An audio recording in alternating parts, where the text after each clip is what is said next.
Back in May, after we visited Haman for Nakwa Nori, we decided to stop by Gyeongju and show you how much beautiful and significant this city is in Korean history and culture. We started our day at Bulguksa temple. This is actually the best place to start your trip since the temple is one of the farthest spots worth visiting. But first, let me explain you why it's worth visiting. When you arrive at Bulguksa, you immediately feel that it's not just a temple, it keeps long history. In fact, it was built during the Silla period and later was rebuilt in the 8th century. Bulguksa survived fires and invasions, and much of what we see now is the result of careful restoration, which actually makes it both ancient and very much alive today.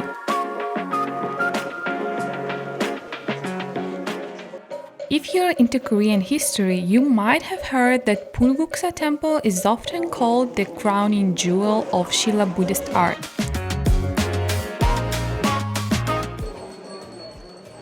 One of the most iconic things you'll see there, two very different pagodas standing face to face, Dabotap and Seokgatap. They were built this way to show a story from a famous Buddhist text called the Lotus Sutra. In the story, the Buddha of the present was teaching and the Buddha of the past appeared beside him to show that his teaching was true. So Seokgatap represents the Buddha teaching in the present and Dabotap represents the Buddha from the past who came to support him. Together, they show the connection between the past and the present in Silla Buddhism.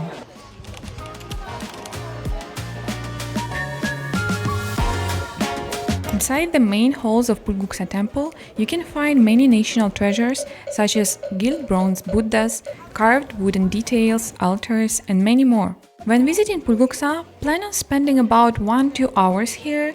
If you want to walk the ground slowly, take pictures of pagodas, and visit the small museum area. Also, many visitors pair Bulguksa with nearby Seokguram on the same day. There is a bus going to Seokguram from Bulguksa, so keep this in mind. We didn't visit that day, but we definitely recommend to visit another UNESCO World Heritage Site if time allows. On our way back to the central or historical part of Gyeongju, we decided to stop by World Culture Expo Park, which has the famous Gyeongju Tower. This park offers a thematic experience of Korean culture through exhibitions, performances, and hands-on activities showcasing the art and culture of the Silla Dynasty. But when we arrived at the park, it started raining, so we decided to skip the park this time. And instead we went to Daerungwon Tomb Complex. At first, it looks like a peaceful park filled with green hills, but each of those hills is actually a royal tomb from the Silla Dynasty. There are more than 20 tombs here, and each one hides centuries of royal history beneath the surface. One of the most fascinating tombs here is Cheonmachong.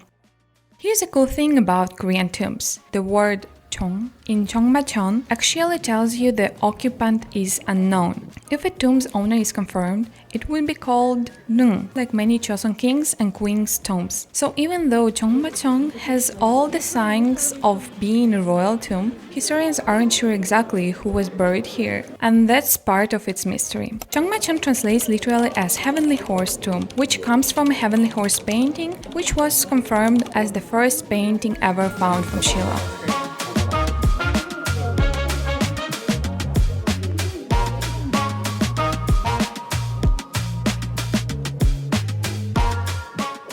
Besides, when Koreans think of Silla Kingdom, the first thing that comes to their mind is the golden crown. Silla crowns come in 4 types: gold, gilt bronze, silver, and bronze, but the gold crowns are the most famous. Only 6 have ever been found, including one in Cheonmachong. These crowns, made of pure gold and often decorated with jade, show off Shilla's wealth, artistic skill, and sophisticated culture. They weren't just for kings, because queens and royal family members likely wore them too, making them symbols of both power and status. Right next to Daerungwon, you can find famous Hwangnidangil, which is a street where traditional hanok style meets modern cafés and restaurants. We weren't hungry that much, so we just explored some places and found that many stores offered tastings. For example, at the time when we were there, one store offered makgeolli tasting.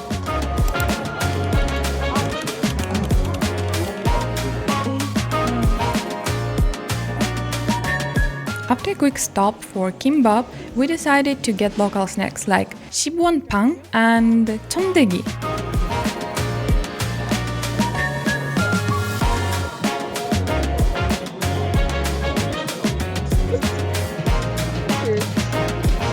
아, 먹고 싶어.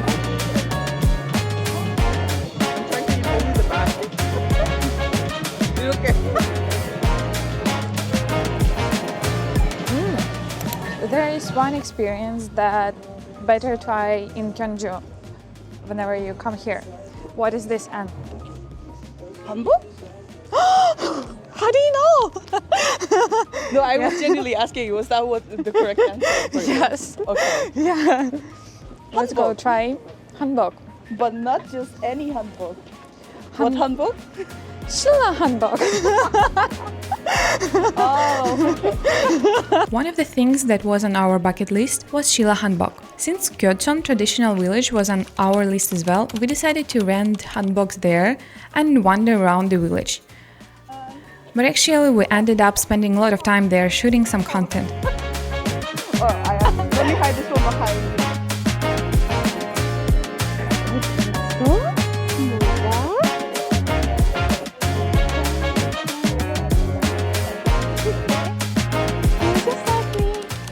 Okay, so one of the reasons to try Silla hanbok in Gyeongju is not because Gyeongju was the capital of Silla, but also Silla actually had 3 female leaders, and one of them is Queen Sondok. For many, this village might seem boring if visiting without prior knowledge or guide who can tell interesting facts about Gyeongju Choek clan, a family known to have maintained their wealth for over 12 generations, producing many important people, and their lifestyle and spending habits that enabled them to do this. In fact, there are also a few experience centers as quilt making or Gyochon Garamtok, but they were closed when we were there, so before visiting, check the working hours a few times.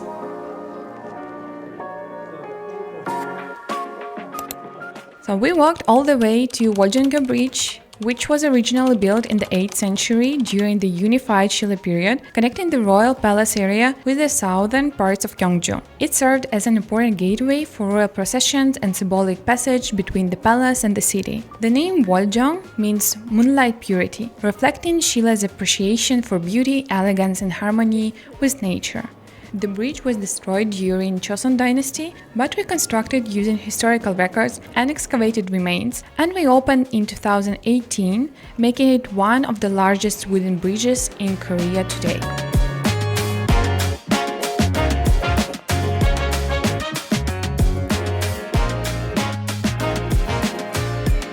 We are back to our normal clothes, and we are going to Cheonmachong.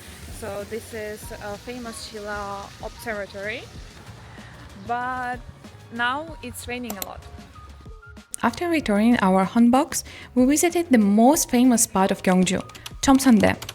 By the way, did you know that this is the Asia's oldest observatory, built during Queen Sondok's reign in 7th century?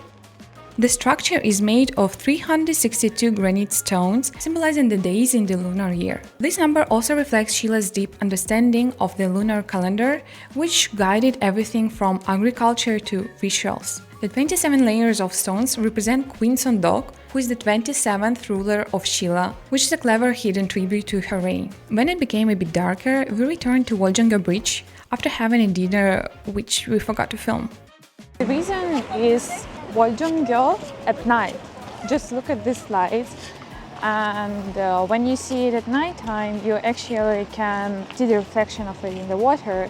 So actually, this is where the name of Woljeonggyo comes from. So this is one of the places you can visit even in the evening, when the sun set down and other places got closed. You can also visit Donggun Palace and Wolji Pond at the end of your day, just as we did, because it's open till 10 p.m. The interesting fact about this place is that it was built right after the unification of the Korean peninsula under Silla in 7th century. The name Donggun, East Palace, refers to the residence of the crown prince, while Wolji means moon pond. The pond's name symbolizes serenity and reflection, capturing the Shilla's aesthetic of harmony between nature and architecture. During the Shilla period, it was used for royal banquets, celebrations, and to host foreign envoys, which became essentially the most prestigious event space in the kingdom. At night, it really feels like those palaces truly come alive. It also gives this magical feeling as if you stepped into history, so it's definitely worth visiting. And this was our last stop of the day before we left Gyeongju.